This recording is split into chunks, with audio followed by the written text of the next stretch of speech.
Hello, everyone.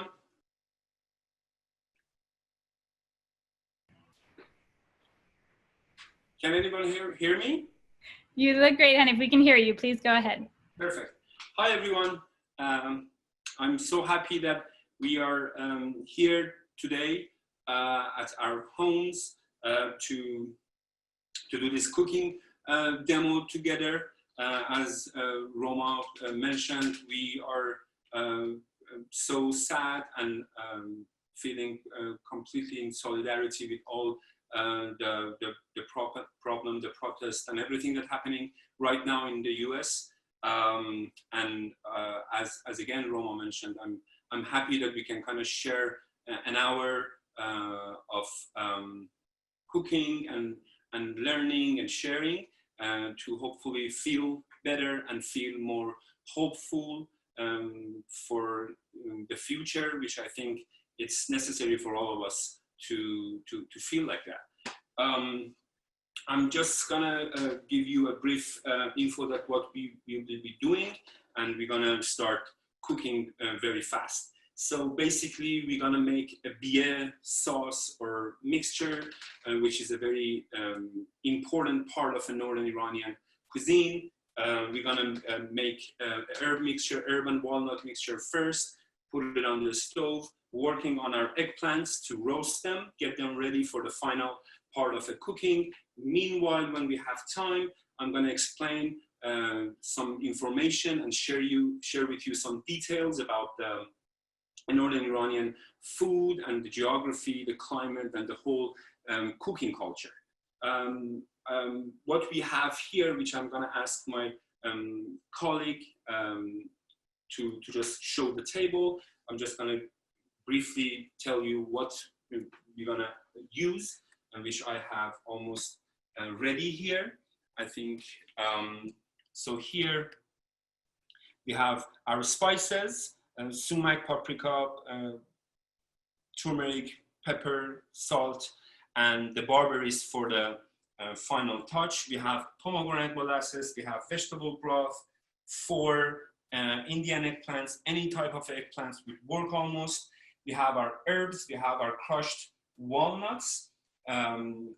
So I'm gonna start with prepping the herbs. I have most part of it already done, but I'm just gonna show you how you would use your food processor to work with your herbs. Here we have a mix of cilantro, parsley, mint, green onion, and almost pieces of onion and garlic. We're gonna use a food processor, and we're gonna put it in a food processor and blend it till we have a very fine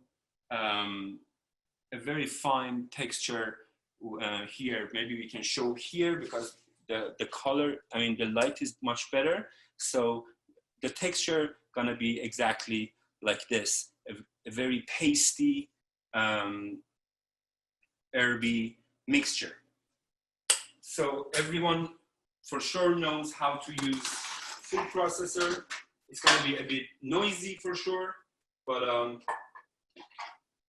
what you do is just, it's always important to chop your herbs before you put them in a food processor. It's gonna help you the process to be faster, and make sure that you use blade that is already sharpened, because you need all the herbs to completely crush together. I'm gonna later explain how in Northern Iran people would do this process traditionally, traditional tools. So it's gonna be a bit of a sound. I'm just gonna wait for a few seconds for you, if anyone cooking with us, to just have the herbs ready and put it in a food processor. So you need to have a spatula mostly. If not, you can use a spoon to just lead the herbs down to mix well while you're doing this.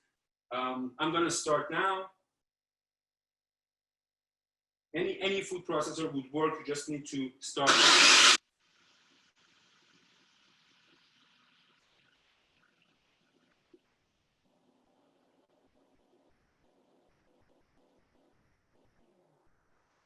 every few seconds, you just need to push all the herbs to the lower side of the container, because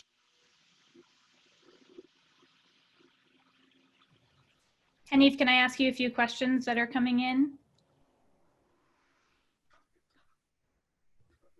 it's so important to just crush the herbs as much as possible. You don't want to have the liquid underneath, but go as far as possible to just have a finely pureed herb mixture.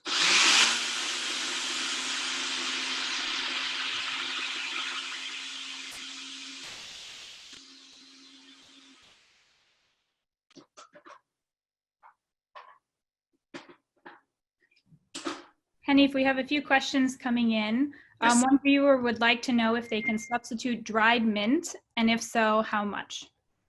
Yes, definitely they can do substitute the dried mint, and for sure they have to use half of the size because dried mint is more pungent.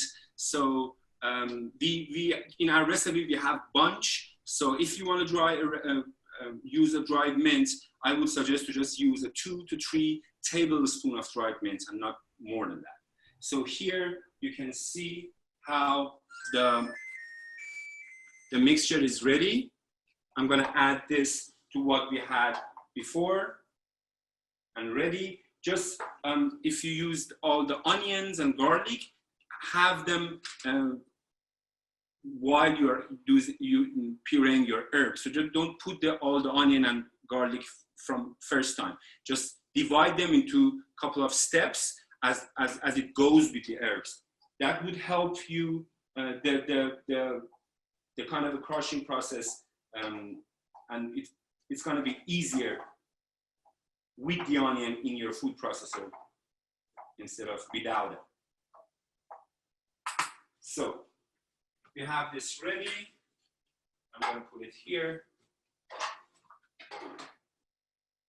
Hanif, we have someone asking a question if you have a recommendation for a replacement for the molasses, as it's difficult to find in the Philippines, where they are viewing from. Yes, so the best substitute for the pomegranate molasses would be a tamarind molasses, which I'm sure people in Asia and East Asia can find it. If not, I would do lemon juice. I would do a bit of other type of a molasses that you can find with a sweet and sour flavor. Even if you have like a grape syrup or mulberry syrup, any type of a fruit syrup mixed with the lemon juice can work again.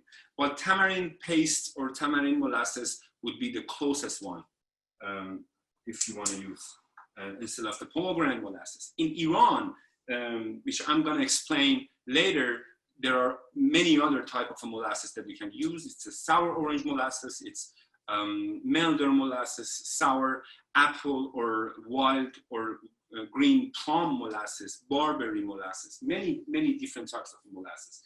So I have my, can we turn this into a, I'm going to have the, let me just adjust a bit.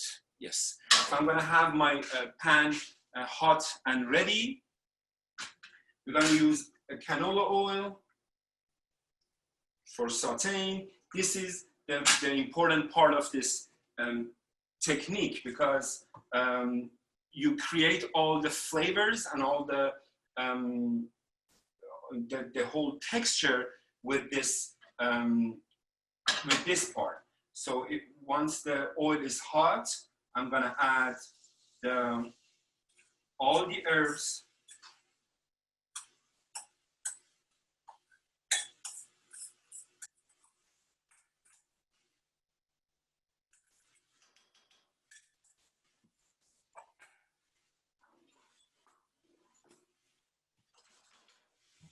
Hanif, a viewer is wondering if you use the leaves of the cilantro and parsley or the stems, or both? All of it. All of it. That's a good part. You can use all part of the herbs because you blend them all, and there is no problem, and you definitely have to use all part of the herbs because you need a lot of herbs, and it doesn't make any sense to just use the leaves.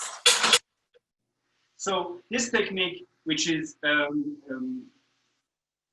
they use different words for that, but it's a very basic part of cooking many of the Northern Iranian dishes. You're sauteing the herbs till the water is absorbed and water is down, and then you'll add walnuts, all the spices, and at the end you'll add the molasses. So after a couple of minutes, I'm gonna add the walnut here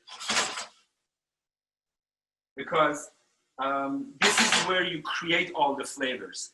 There is not so much spice involved, but this technique will bring all the herby flavor, and it really gives complicated flavor to the dish.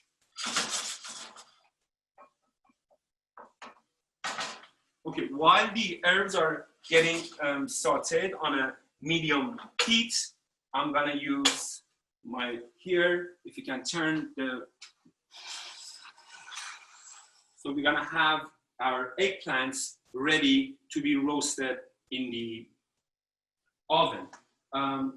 Traditionally, for bademjan kabob, they would peel the eggplants, they would fry the eggplants and cut, make a small cut in the middle of the eggplant and cook the dish as kind of a dolma style. So stuff the eggplant and then cook it. But here at Komaaj, for a sake of better use and have it more in a restaurant kind of a style and do it easily and changing the technique of frying into roasting, we do roast our eggplants. We just give it one cut in the middle like this. Lengthwise, you will cut the eggplants.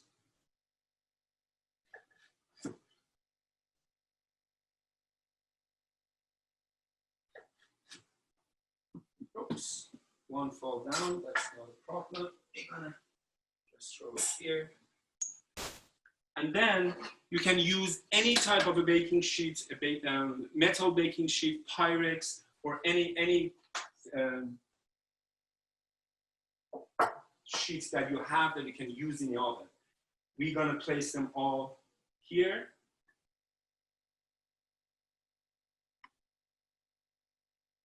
If you wanna cook the eggplant completely through, you can use your knife or you can use a fork and just put some holes inside the eggplant. So then you can cook the eggplant faster and it will evenly cooked. Hanifa, quite a few viewers are asking if this sauce can be used with red meat and poultry as well. Absolutely, I'm going to explain. This is a basic sauce for many dishes. I'm going to explain with fish, with poultry, with any type of meat. We have many dishes with this. So here, for seasoning our eggplant, we have our spices and olive oil. So first, I would just season it with sumac, and you can as much as you want, but it will give it a beautiful tart flavor. This part is almost adding a sumac on top of it is almost our touch. Traditionally, they don't add sumac, but we think that this sumac will gives it a more complex flavor. Definitely, you need a lot of salt.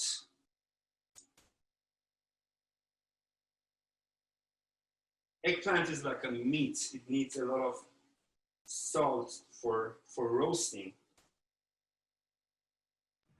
We also have a few questions coming in about substitutes for sumac, or if people have nut allergies, what they can use instead of walnuts. Can pecans also be used instead of walnuts? So as I said, sumac is not traditional, so you can just skip the sumac part.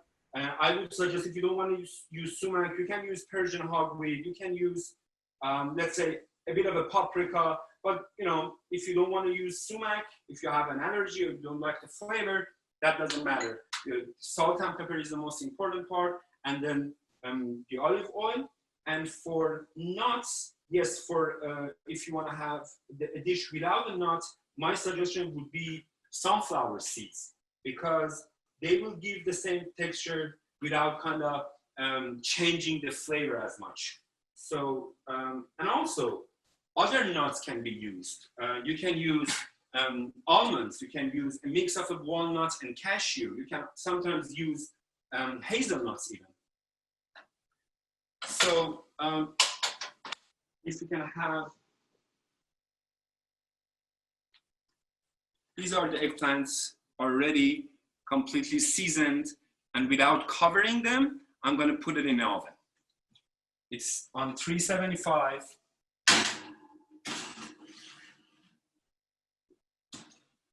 Perfect. Okay, so can we switch to this part, because this is getting ready. Yes, it's a bit dark, so we can handle it. So now, as you can see here, oh, it's much better. So now, as you can see here, the herbs are getting a bit dry. So that's where you would add your walnuts. You would. The ratio of walnuts and herbs is completely depends on what would you like. I personally like more herbs and less walnuts. But if you are a fan of like something like bademjan, it would be good to add more walnuts and less herbs. So from now on, it's much better to just continue stirring and don't let the herbs going and the mixture goes itself. So for us to use less oil, but help the cooking process to be faster, we're gonna go a bit on a high heat, but then we're gonna add a vegetable broth to just help a bit, because you don't want to burn your herbs and walnuts. And this will, even you can use only water if you like, but vegetable broth will give a better flavor. But also, if you want to use other broth or stocks, you can do that. You can do chicken stock or beef stock. But since we want to keep our dish vegan, we are not going to use any animal products in it. But even in Iran, you can use like ghee or here, or rogan hayvani in Farsi. It will all give it a better, kind of a more complex flavor if you don't mind to have your dish completely vegan and you want to use animal products for your cooking. Even some people would add a bit of a butter at the end. That would give a good flavor to it. Hanif, a viewer is asking if they can barbecue the eggplants instead of baking. For sure they can do it. Yes, easily. I would do the skin side up and the cut side down on the grill. And yes, but then for the final part, you need an oven, unless you can have a cover for your grill. So then you can use a low heat. I mean, not a lot of heat, not a lot of fire, and do the grilling and cook the whole dish on the grill. That's possible too.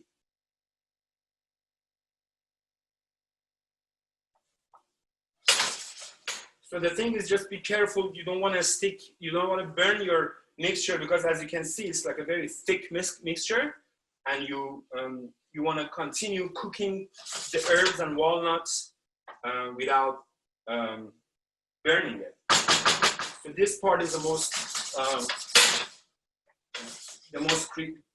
tricky part of this dish. Now I'm going to add our salt. Salt will help the rest of the juice of the herbs to come out.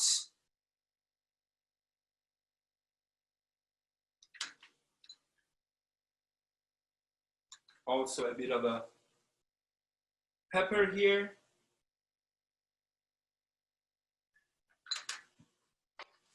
And to keep the color and for a better color, people would suggest to add turmeric. We're gonna add turmeric a bit later.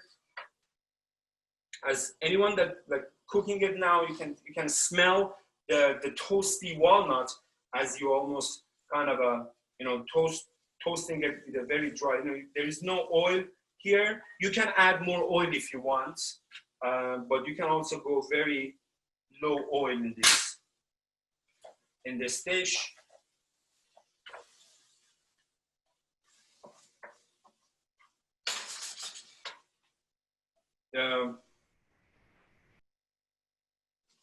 The vegetable broth would help.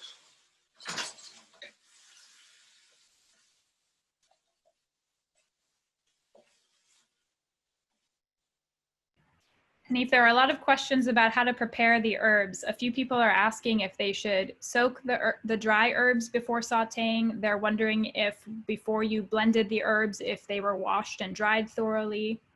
Absolutely. As we mentioned in a recipe, they have to wash the herbs and dry it as much as possible. But there is no need, like, when you make kuku sabzi as an example, herb frittata, you have to dry your herbs completely. But here, if you have it like a bit wet, that's not going to be any problem because you blend it and you saute it here, so the water will go away. But for dried herbs, no, you don't need to soak the herbs in the water because you're like blooming your herbs here while you're sauteing it. So there is no need to soak the herbs. And if you want, in this dish, in different part, the blend of the herbs is different. So if you have any of the special dried herbs, you can add it as a spice. If you have like khalwash or shushak, these like native wild herbs from Northern Iran, you can use them. If you have like dried savory, dried tarragon, or even dried oregano, if you like the flavor, you can add it here as a spice. The beauty of this dish is like you can use different herbs. The recipe that we shared is a very general, basic recipe for this dish. I've seen many varieties of this blend in Northern Iran. Some people would add basil, lots of basil. Some people will add lots of like dill. But here we have a very basic recipe that you might be able to find the 4 herbs much easier. Instead of the green onion, traditionally you have to use chives or tarein in Farsi. But here we use green onions because finding green onions is much easier and faster than finding chives in many parts. Here in Bay Area, we have a good market, so we can find all these herbs. Okay, can we turn? So while the herbs is sauteing and I'm taking care of it, and we're waiting for the eggplant to be ready, I'm just going to explain a bit about the topics that we want to share with you. So first, why I choose this dish and where and why Northern Iran.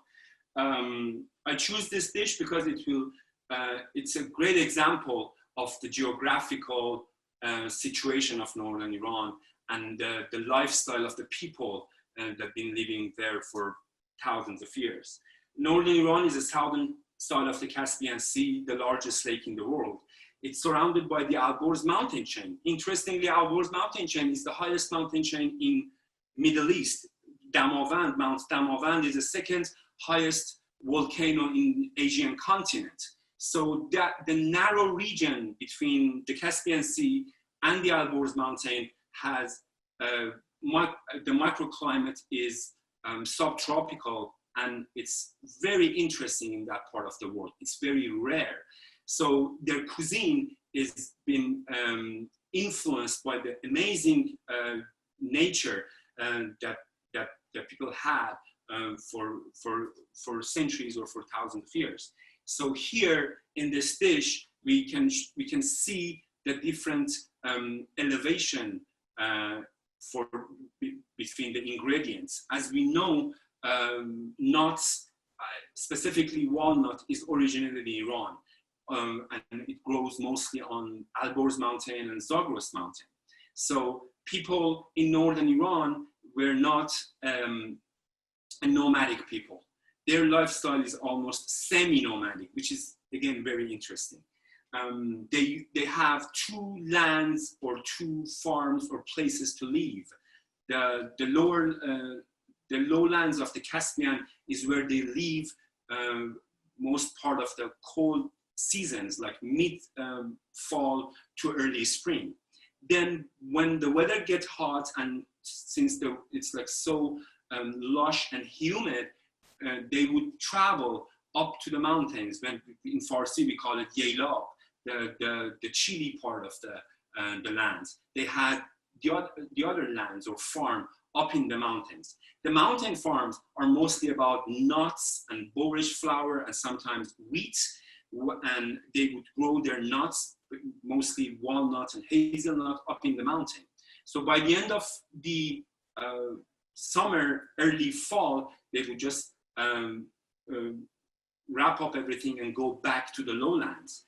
What would they bring is their nuts that they harvest by the end of the summer. They harvest their hazelnut by the midsummer, like mid-late August, and they harvest the walnuts by mid-late September.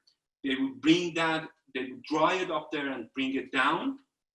And what they have available down on the lowlands is herbs, and also the wild and sour pomegranates, or other fruits that they would make a molasses out of it, like a sour orange or naranj, plums, and some they have quince, but also on the mountains they would have wild barberries and wild plums, and that they make a molasses there during the summer, save it and bring it down to the lowlands. So when they in the lowlands, they have herbs mostly all year round. Instead of like 3 months of winter, they can grow their own herbs, and they can also forage herbs on the lowlands and also on the mountains. So they use a lot of herbs. I can say that it's not even comparable to any other cuisine. You can see in this recipe, we use more than 6-7 bunches of herbs for just this much of a paste or mixture. So now it's a time for us to add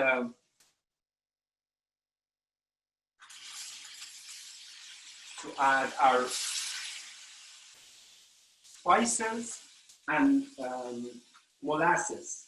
So I would add a bit of turmeric,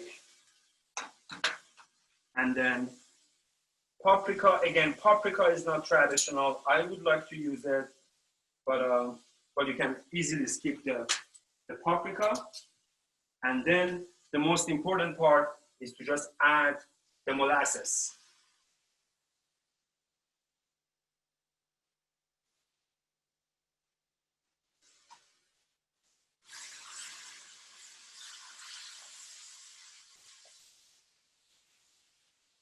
Give it a really good mix. You just need to mix everything together and continue till you have almost very dark very dark green color with our paste.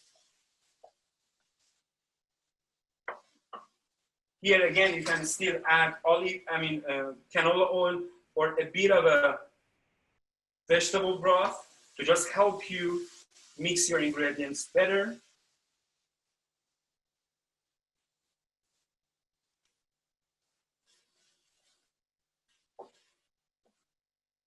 it is a bit like sticky and hard, so you have to just continue till you have the mixture completely ready. Then from now on, you will continue again with cooking. I'm gonna add a bit more.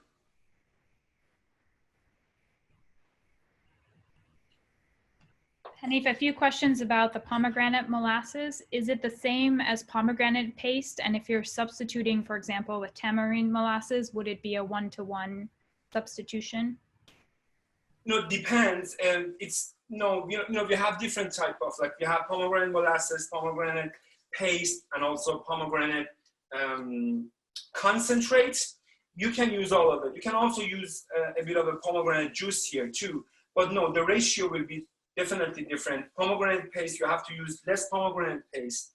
If you want to use pomegranate molasses, it's a bit closer and you can do the one-to-one substitute. But for tamarind, it depends on the level of the sourness. You know, this dish is basically have more sour flavor rather than any other flavors. So, and you don't want to have a very sour flavor. So I would, depends on which brand and what type of tamarind you use. You just have to add a bit and just taste the flavor to see where you want to stop it. When you, how much sourness you want to have in your dish. Northern Iranian cuisine, the main flavor is a sour flavor. But here we use, for our restaurant, we use Sadaf pomegranate molasses, which is not the best pomegranate molasses that you can use, but it's available widely in US, and it has that sweet and sour flavor, a bit of a sweetness. So that would have a better flavor for here, for our customers, for our clients, and for our guests here in the States. But this version of this dish in Northern Iran would be a bit more sour. They would use a sour orange molasses plus pomegranate molasses to give it a more tart flavor. So it completely depends on where you want to have it and how much sourness you want to add, have in your dish. But as I said again, the sour flavor is the main flavor, and you would like to go there. So as you can see, now we have this dish, we have the paste here. Almost in 5 minutes, it's going to be ready. But from now on, you really need to stir it completely. Right? So let me just bring it here. Here, I guess it would be better. Yes, you can see the color now. You know, it's still very green. And as you can see, as the people that are cooking it now, you see how it is soft now. So that shows that the walnut is cooked, because the herbs cooked very faster, but you need to cook your walnut, not completely, not the way that you cook your walnut in like fesenjoon as an example. You just cook it halfway and do the last part when you cook it with the eggplant in the oven. So here, you know, this is getting ready. And if you want to have more molasses flavor, you want to have a more complicated, more pungent flavor, you would add more pomegranate molasses or any other molasses here at this stage. You just have 5 minutes or a bit more to just kind of adjust the flavor of your dish, and then you know, it's going to be done, and you can't add more later. So here, what I would do is just taste a bit to see where is our sauce.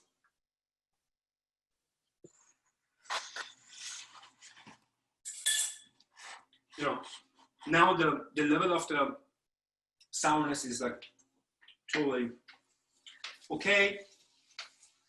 You can, you know, it's better to keep it where you still can get the herb flavors, which is so important in this dish, but with a sour tone all over. So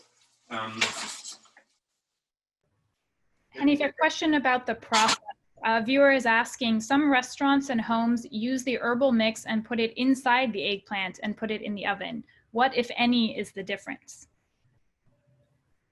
So that's what we're going to do. We are roasting our eggplant. We're going to put the sauce on top of the eggplant, and we're going to put it back in the oven. Can you do it from the beginning, stuffing the eggplant and cooking it all together, or you wouldn't recommend it? No. That's not going to work, because I will explain with other dishes, even with fish or chicken, you have to cook them first, because this mixture is already 80% cooked. So you don't want to cook, overcook it. So you cook your eggplant or fish or chicken on the side as you're cooking your bieh, and then you put it together and cook it for the final part. So no, I would not suggest to do that. So our eggplant is getting ready.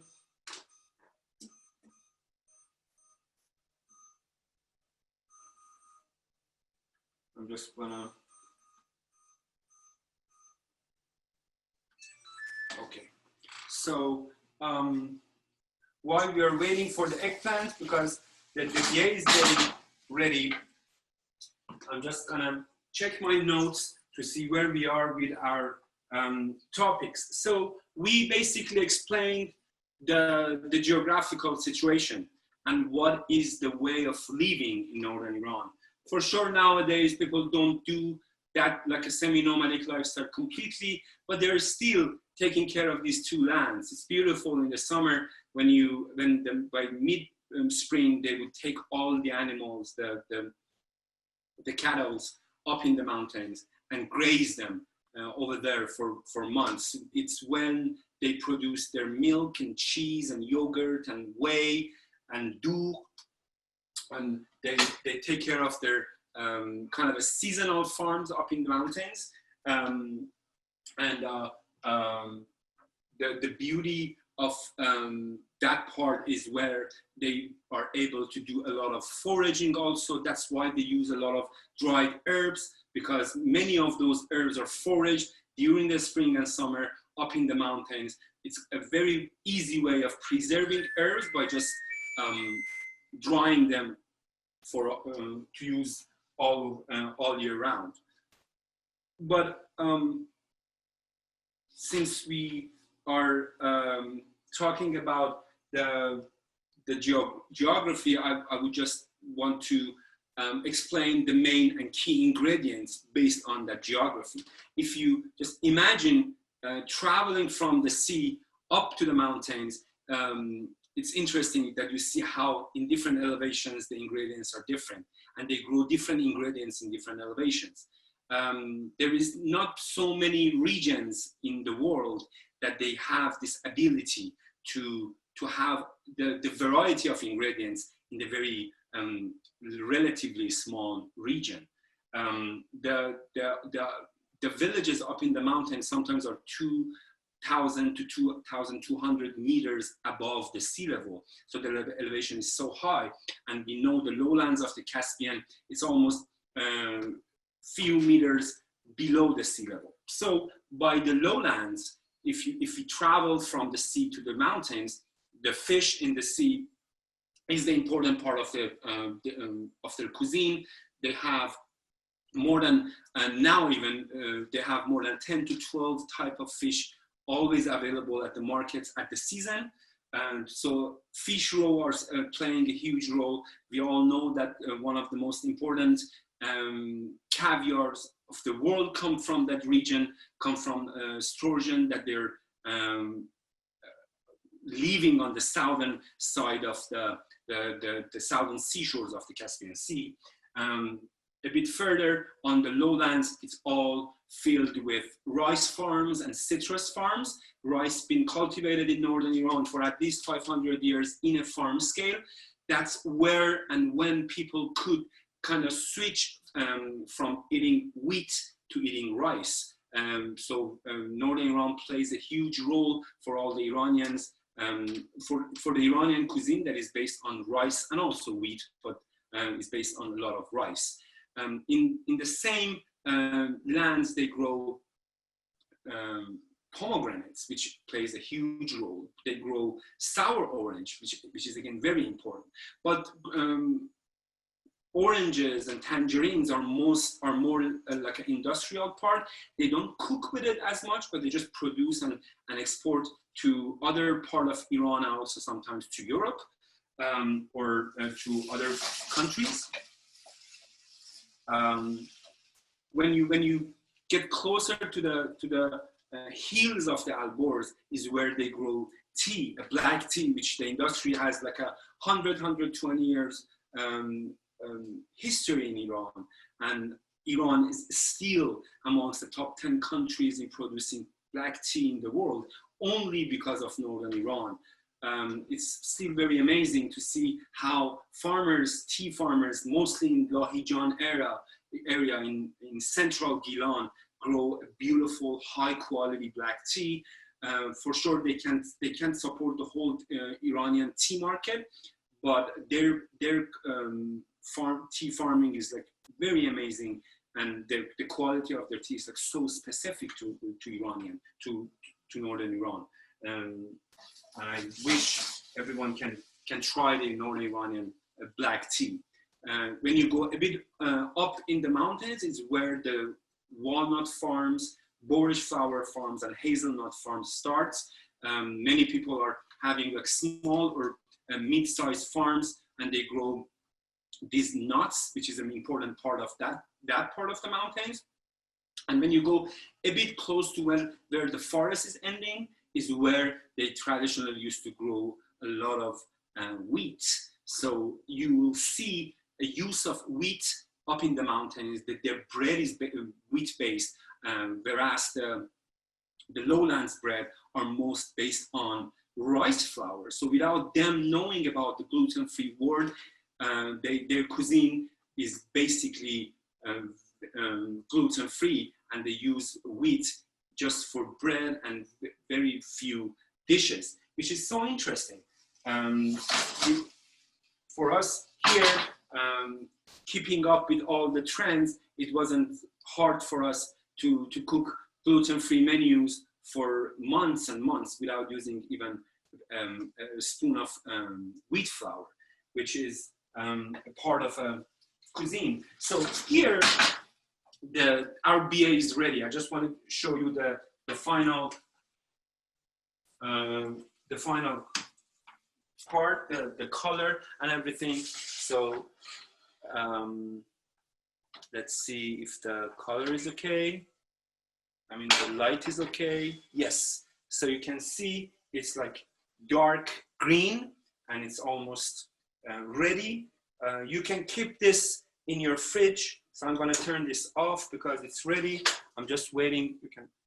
I'm just waiting for my eggplants. Our eggplants going to be ready in 1 or 2 minutes, and then we can start doing the final part. So let me just set up the towel here on my cutting board. Hanif, we have a lot of questions. Viewers are asking where you would recommend finding these specific Iranian ingredients in the Bay Area. I would suggest the Middle East market in East Bay, the Bazar Tajrish around Walnut Creek area, and also a beautiful Middle Eastern market. It's called Semiramis. It's on Mission around 26th. They have a beautiful variety of all the Persian and also other Middle Eastern ingredients. I know using the word Middle East is a bit tricky. We don't have to use it because the question is like middle of what East, but for lack of a better word, I just have to use that. So I'm gonna ask my my colleague, let me just get some of the bieh, because I just want to show you how to put all the bieh on top of your eggplant.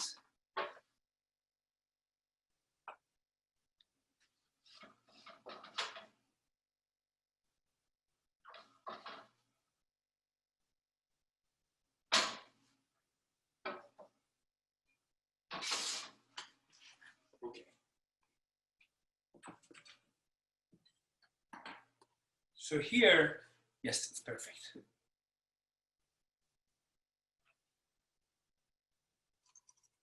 So we have these eggplants ready. They're ready, and you can see they're like soft and almost cooked. So when they're soft, if you want to try, you can just make a cut and you'll see it's like totally cooked. So for now, you would use your hand, your spoon, and you would just put all the salt, all the bieh on top of your eggplant. Again, it depends. If you want to have less sauce, you can use a bit less. If you want to have more, you can put more. But this is technically the amount that we put on our eggplants at Komaaj. You know, I would like to have it a bit clean, kind of align them inside the eggplants. Some people, I know you're going to talk about this, but lots of people are asking how this can be used with meat and fish, how you would cook the meat first, the way you cook the eggplant to get to this step.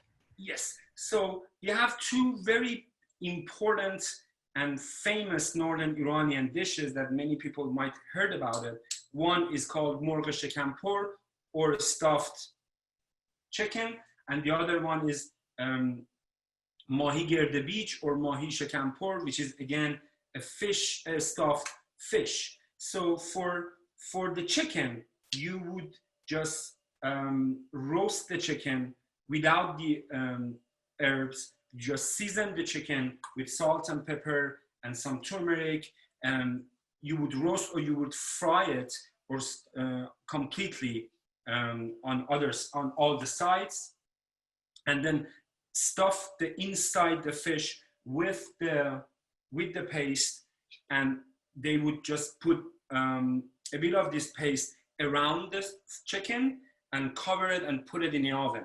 I will show you how they would make a traditional one. I mean, what is the tool for the traditional part? But with like a modern cooking equipments, you would stuff the chicken and you would put it in the oven, cover it with foil, put it in the oven for half an hour or a bit more, and it will cook completely. For the fish, again, you will fry the fish both sides, but not cook the fish completely. And then you take it out, you stuffed it in the fish with the sauce, and you put it back in the oven without covering it, because you don't want to have the juice of the fish run out, and you just want to cook it faster, roast it faster with the sauce inside. So here, as you can see, we have the eggplants ready. Nowadays in Northern Iran, people would put some pieces of tomato on top of the eggplant, like cut the tomato and put on top. Some would put a bit of a tomato underneath the eggplants, but since we just want to cook more without the eggplant, without the tomato, since tomato and the tomato paste are kind of occupying the whole Persian cuisine, we don't use the eggplant at Komaaj. We don't use the tomato at Komaaj, but many people nowadays in Northern Iran, they would add tomato on top because they think the water and the juice will help and will bring more, depth in flavor. So I would just cover this, to give it a bit of a fat. I would just do a bit of olive oil on top, and then cover it. Doesn't matter if you don't cover it tight, but it would be better to just have it covered for the first part, right? Okay. I'm just gonna, yeah.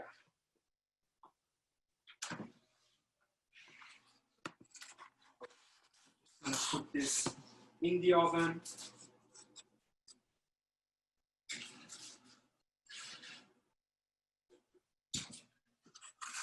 Okay, from now on, if you want, it depends on how much you want to have. You know, some people would like to have their eggplant completely cooked, like a very thin size. Some people would like to have more texture and a bit of a you know, chewiness on their eggplant. So after 5 to 8 minutes, the sauce is ready and the eggplant is almost ready. But then if you want to continue a bit more, it's on you. The most important part about cooking with recipes, I guess, is you have to bring your own touch. You have to cook the recipe and thinking about what you would like to have as a final result. So I would say the recipe is just the freeway, I can say, and you just, you know, drive in any line, or you can, you know, you can drive at any speed. So do not just cross the speed limit, but just, you know, I think the beauty of a recipe is to be flexible for the people who use it, and being completely dedicated to one recipe and just don't play with it. I think it's not a good idea. It's really good to bring, you know, because some people would like some dishes more salty, some want to have less salt. Here, some people might have a more sour flavor or sour palate. Some might like a bit of a less tartness. So these are all, you know, the details that you have to customize once you're cooking the recipe. But for we covered the ingredients, so for wrapping up the ingredients part, what is important for this type is we have to know what was the key ingredients. So many Iranian dishes, many Northern Iranian dishes is based on nuts, herbs, and molasses. So basically the very simple Northern Iranian dish is fasenjun. Fasenjun, as it is in Iranian Encyclopedia or other documents, is basically a Northern Iranian dish. And the technique is just crushing walnuts, cooking it till the oil is out, and then adding a molasses and any type of a protein or animal protein to it, or sometimes plant-based protein. So the traditional fasenjun is with duck, but nowadays people make it with chickens. We have a fish fasenjun. We have even a pumpkin fasenjun, a lentil fasenjun, and many other type of a fasenjun. So you see in this technique, crushing walnut, cooking it, and adding molasses is a very simple one. But there is other recipes like anar beach stew, or halu ab, or mahi qura beach, or many other recipes that it's exactly like fasenjun, but they would add a lot of herbs to it. They won't add the herbs just into it. They would saute the herbs, what we did here, but without the walnuts, and they would do it, and they would add it to the walnuts mix, and the braise will be shaped by cooking all these ingredients together, and then adding animal product or sometimes other fruits or legumes to it. So if you see this as a basic technique, you'll see here that what we did was the same almost. We cooked the herbs and walnut and pomegranate molasses all together. And we shaped this bieh, which we can stuff in eggplant, in chicken, in duck, in fish, and also we can also use other in other dishes as well. So I'm saying nuts and herbs and molasses because you can change all these ingredients. Like if anyone knows about Mexican mole, it's the same thing. So any village or any city in Northern Iran you would go, you will see these techniques with a bit of a different ingredients. So there are people who make their fasenjun without pomegranate molasses. They don't call it even fasenjun, but it's a fasenjun with melder or asgil, with a melder molasses. You see people make a stew which is called fanduk qato, which is a fasenjun with hazelnut. and they don't use even one piece of walnut in it. And also you'll see other like halwa that they use herbs and walnuts and only sour orange molasses without using a drop of pomegranate molasses. The herb mixture, what we showed here is the very basic recipe that we can all find here, at least in US. But in Northern Iran, they would make bieh for specific dishes. So as an example, if they want to make a bieh for chicken, they would add a lot of basil to it. If they want to make a bieh for a fish, before they finish the cooking the bieh, they add a fresh or salted fish roe to the bieh, and then they stuff the fish.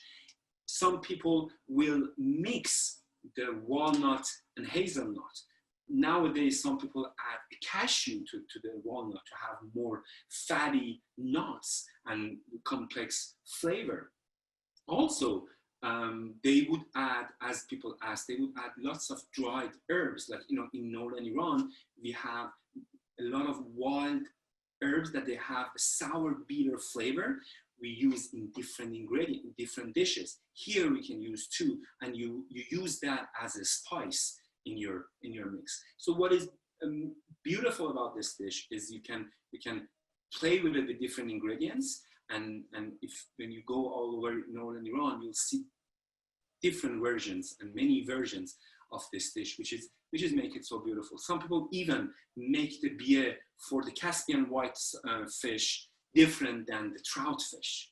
Some people will make a bieh for, like let's say for a meat different than a dog, for a beef different than a dog. But just to wrap up this part about this dish, I'm just going to give you more explanation about the other dishes that you see the same technique. For some of you that you know about Northern Iranian food, you know zeytun parvarde, which is a marinated olives. So in zeytun parvarde, we have the same ingredients, but this time we don't cook it. Yes, we already cooked the pomegranate molasses or other molasses, but we marinate the zeytun parvarde with crushed walnut, with crushed and finely chopped herbs or our dalar, a fermented herb paste, and also pomegranate molasses. We add a bit of a spice to it too, but it's the same thing. For the famous kabob torsh or sour kabob in Northern Iran, we do the same thing. We marinate the beef or lamb with the mixture of walnuts, pomegranate molasses, and some of those wild herbs, and we marinate the meat for hours, and then we grill it. So you see how this three categories of ingredients shaped the whole cuisine, and all the flavor profile is about this combination mostly. In more than 70% of the dishes, you can see this combination, which is really amazing. But as much as we are waiting, I think we have 5 minutes for the eggplants to be completely ready. I just want to give you a brief info about the techniques that so important in Northern Iranian cuisine. You know, unfortunately, we still non-Iranians still know about Iranian food about just rice and kebabs and a couple of stews. But in Northern Iran, we have some very important techniques that they, you know, interestingly, they are now so trendy in the gastronomy world. So we do a lot of smoking. Smoked rice is a very specific technique for Iranians, for Northern Iranians.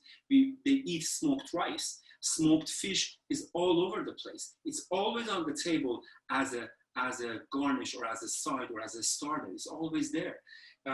Salting is so important. Salted fish, you can find salted fish all over. You can find fermentation products.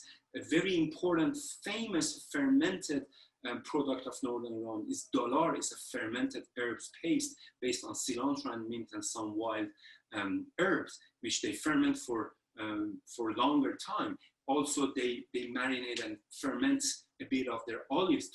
So zeytun parvarde or marinated olives is a bit fermented, because we know that pomegranate molasses and also walnut, because of its oil, have the preservation quality, and they use it to preserve some of the ingredients. And like many other parts of Iran, pickling is very important. The very famous pickle dish from Northern Iran is a pickled garlic, or sir turshi, which is the character of our cuisine, and it's always on the table. But we have a lot of other pickles, like hafte-bijar, which is almost a pickled herb, or nas khatun, which is a pickled roasted eggplants with a lot of herbs involved. So these 3-4 type of technique is very specific to Iran, and partly in Northern Iran. Like smoking and salting is like very, very important in Northern Iran. Other techniques that we use, like many other parts of Iran, is braising, is stewing, is boiling, and it's also grilling.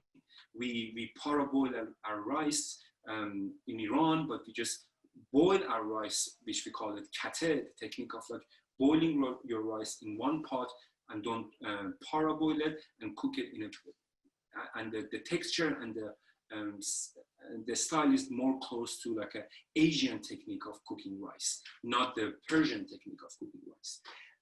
For stews, the famous fesenjun is a very great example of braising duck in walnut oil, and in its own fat, which gives a very complex flavor to the dish. And for the animal protein, because Northern Iran was the destination for many wild birds to travel, to migrate in different seasons in Northern Iran. So wild bird used to play a huge role in their cuisine.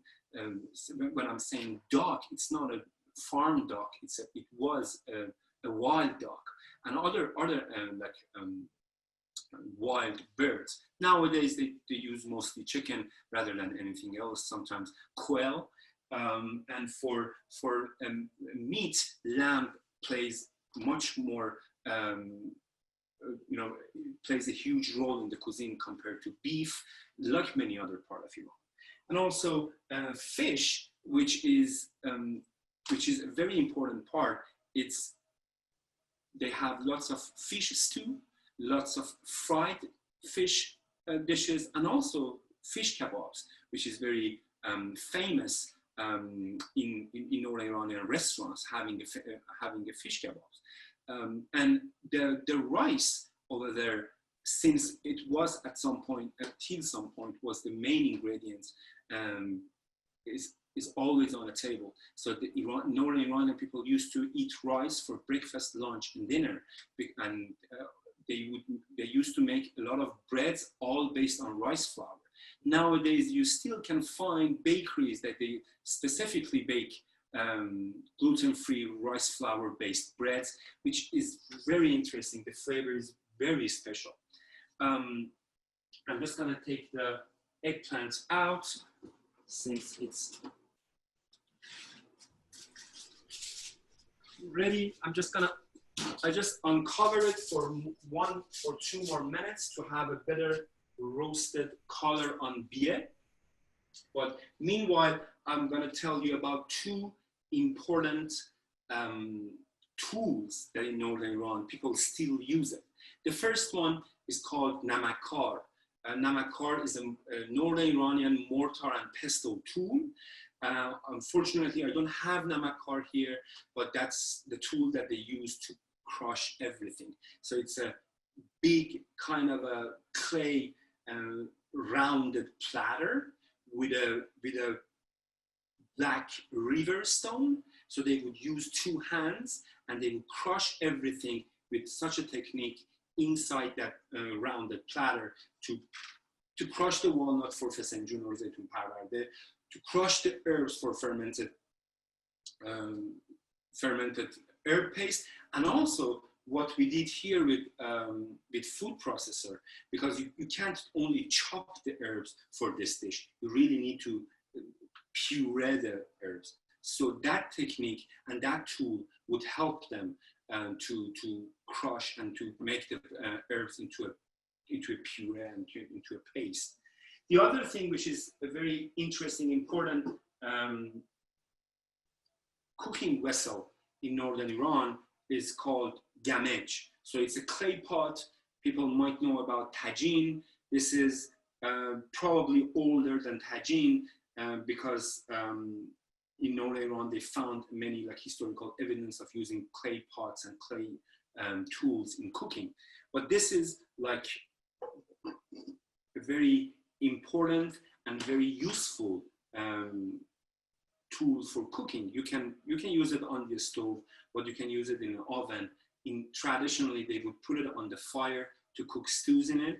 They would put it underneath the fire inside the tannoors and top it up with other part of the fire and just cook it and create a kind of a ground oven to just cook many dishes. Like for the fish, for the stuffed fish, you would traditionally use this. For the stuffed chicken, you would use the bigger one and put the chicken here, put the sauce around and inside the chicken, and just put it in the ground stove, in the tannoor, and cover it up with coal and fire, and just cook it everything together. The flavor here in this clay pot is totally different from what we cook on the stove, for sure. I sometimes, for our demos, I cook some of the dishes in this, and the flavor is totally different. It's more complex, more strong.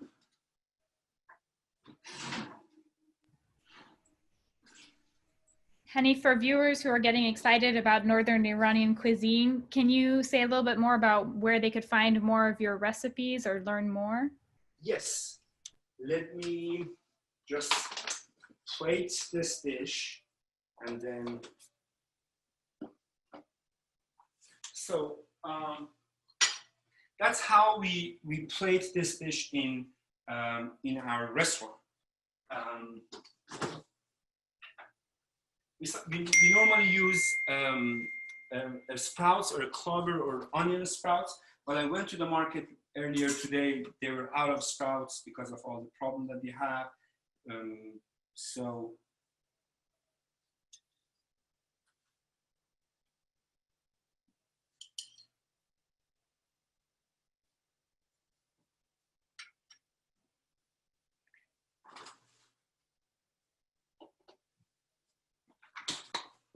the garnish is not necessary at all, but it's just to make it more beautiful and more, presentable. So I would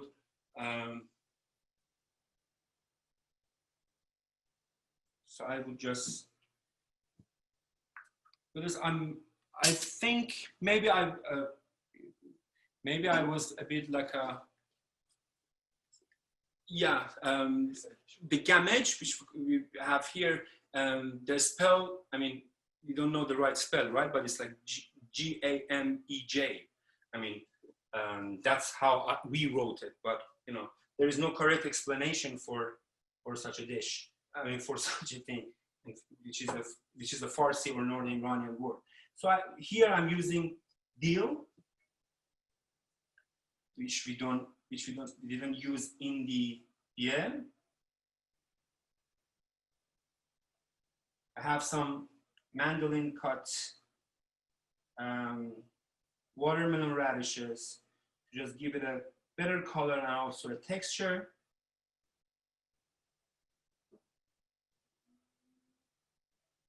And then if the pomegranates are in season, you can do pomegranate seeds, but here we do a bit of a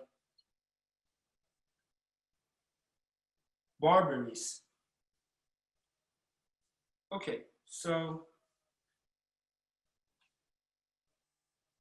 here is the dish, and I'm not gonna eat it. I'm just gonna show you how you would eat it. I would suggest to just have it with skin on, because the skin is like completely cooked and it has a good flavor. So if you just cut like this, you know, it's easily cut. You know, it's like this. It's so hot now, I can't eat it now. Okay. So here is the dish. Sorry, Roma, what was did I forgot to answer the question? No problem. We have lots of viewers, I think, who are getting excited about Northern Iranian cuisine and asking where they might find more of your recipes. And also, if you could say a little bit more about Komaaj, they're asking where it's located and whether you have a cookbook or not. Sure. No, I don't have a cookbook, but just let's answer this question first and then go to the other part. So specifically about this dish, I worked with Samin Nosrat, who some of you may know her, the author of Salt, Fat, Acid, Heat. We wrote a Nowruz article. I mean, I was involved in writing the Nowruz article for New York Times in 2017. We have a dish, the stuffed fish, or mahi gerde beach, or mahi shekampor, on New York Times Cooking, written by Samin Nosrat. If you just write on the Google, the recipe will pop up. Also, you can find the link on our website, komaaj.com, to that recipe. We also have other recipes shared with other medias and magazines and publications. But as I had the privilege, I mean, the chance to work with some of our amazing cookbook authors. Here in States, I have one recipe with eggplants in Najmieh Batman Village, Cooking in Iran Masterpiece. In the Northern Iranian section, it's again a vegan eggplant-based dish, which I would really suggest to find that in this book, and also to read this book, because it has a complete information to learn about Iranian cuisine in general, and all the basics and techniques and ingredients, which is like it's kind of a handbook. And with Naz Deravian, beautiful bottom of the pot cookbook, here I shared the recipe of dalar, the fermented herbs paste, with Naz Deravian, and she wrote a beautiful explanation about how to cook it, how to make it, and how to use it. And also in this amazing project, the Immigrant Cookbook, I have another vegan eggplant-based dish, which is a bit close to the other one, but different as well. By buying this book, you will support ACLU and all the amazing work they do with for the immigration. But about Komaaj, Komaaj is a company. We started as a pop-up restaurant. We turned it into a catering company. We opened our first location as a collaboration with a beautiful cafe in Berkeley last year.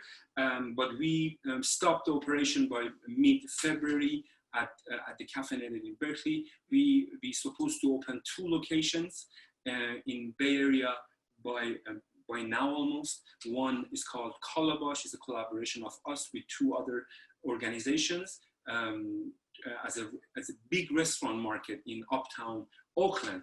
And also we had a plan to collaborate with a beautiful event space called the Laundry SF to take care of the food menu of their cafe and run the cafe in Mission area in San Francisco. So hopefully once everything is get back to normal, if anything get back to normal, we're gonna start those 2 locations in San Francisco and Oakland. But our only project that is still in operation now is our catering kitchen, which is located in Upper Richmond, in north of Richmond in Pinole in East Bay. We do family meals now on weekends all over Bay Area, and everything is on our website. All the menus are changing every week, and we cook a 4-course Northern Iranian dishes for 2 or 4 people. Komaaj also, what we do through Komaaj is the Komaaj Food Group is our for-profit project, but we also have a non-profit project, which is called Komaaj Project Inc. We've done all these recipe sharing with cookbook authors and different medias and publications to just present Northern Iranian food. Also, we do food demos and presentations at universities and college like Stanford, Culinary Institute of America, Bowman College in Berkeley. And also we do cooking classes for kids in collaboration with Golestankids, with Sprouts Cooking Club in Oakland. And we have a project, it's been 5 years that we started. It's our documentary, it's called Bieh Cooks. It's a story of how Komaaj started and what is Northern Iranian food through a story of our family chef who she was here by early 2015. She came to Berkeley, she helped us learn about Northern Iranian food, shared all the techniques, teach us how to cook Northern Iranian food. And that's why the documentary is called Bieh Cooks. We received a generous fund from the Nedano Bari Foundation by early 2017. We are now in a last part of the post-production, and hopefully the documentary will be out in a couple of months. We have different plans to where to show and what to do with it. We just need to see where we can have a better contract first, and also what are the food film festivals and also independent film festivals that we can show the documentary, hopefully all over states and maybe different parts of the world. So that documentary is a 1-hour documentary that will give a compact information about Northern Iranian food, the people, how they live, how they farm, how they keep their animals, and how they make their own traditional textiles like this, which is called chador shab, the gamej, and other tools around food.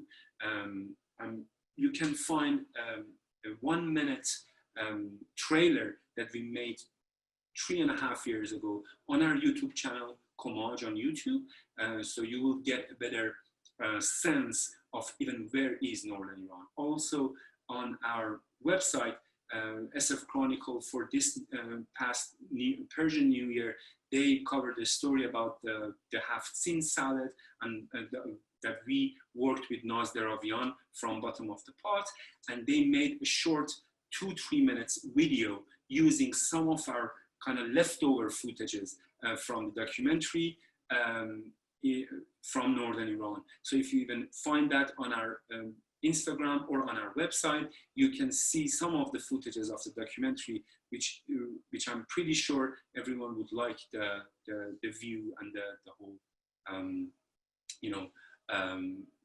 all the people and the scenery that we showed in that few minutes of the video. Thank you so much, Hanif. This was wonderful. It's always a pleasure to work with you, to hear from you. We have lots of comments asking and saying they hope that we're able to do the Persian cooking class next year, and we very much hope so too. So we will keep everyone posted. This was refreshing and something very nice to do together. So thank you again for taking the time, for inviting us into your home and sharing your knowledge. Sorry if the lighting was not perfect. This is actually the second time that I'm doing this in our kitchen.